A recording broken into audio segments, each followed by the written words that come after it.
Yeah, we're definitely dealing with what's called a hyperkyphosis, so a larger curve in the upper back.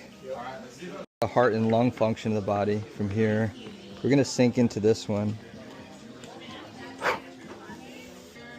Another one here.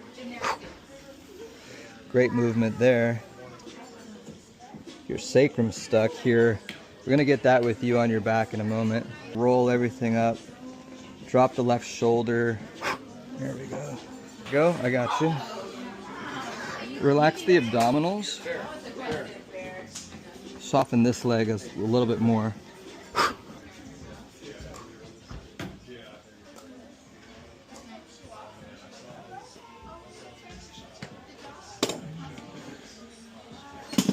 So I've got your head completely supported so you can just fully let go.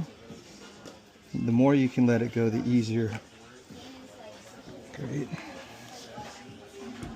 T2 as well. That's good.